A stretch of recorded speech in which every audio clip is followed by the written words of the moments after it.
أهلا بيكي معانا النهاردة هنكمل الحصص بتاعتنا، وتعالي معايا نشوف أول سطر هنعمله على الإبر بتاعتنا. زي ما قلنا إن احنا هنجيب الخيط اللي هو متناسب مع مقاس الإبرة. أنا بستعمل هنا خيط أليز زي ما انتي شايفة كده أليز، وجايبة الإبر بتاعتي مقاس 5.5، مقاس 5.5. والمقاس ده الحقيقة أنا برتاح فيه جدا في الشغل. فتعالي نشوف مع بعض هنعمل ايه النهاردة. زي ما اتعلمنا أول غرزة بعملها، بجيب الخيط بتاعي اهو كده اهو، وببتدي بأول حاجة خالص اهوت كده وكده اهو، وبعدين باخد الخيط من ورا الإبرة وبقوم عاملة العقدة بتاعتي وصلته كده بالشكل ده.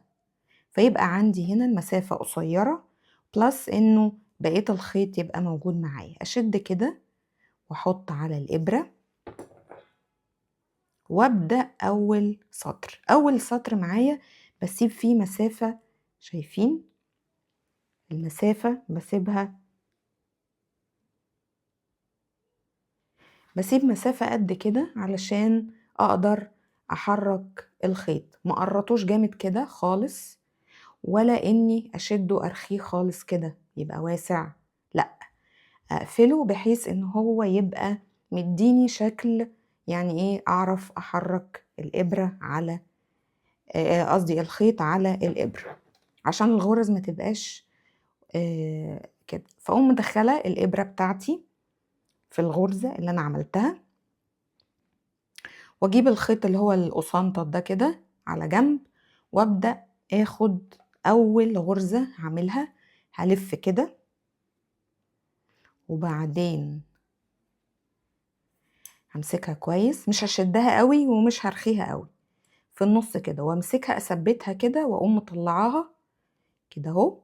تمام، بس بقت عندنا اول غرزة، وافضل ماسكاها بايديا وما شدش قوي، يعني احس ان الدنيا ايه مرخية معايا كويس، واحطها على الابرة زميلتها اللي انا كنت ايه حاطه عليها الغرزة الاولانية، احطها معاها اهي. وكده اتعمل عندي غرزتين على الإبرة.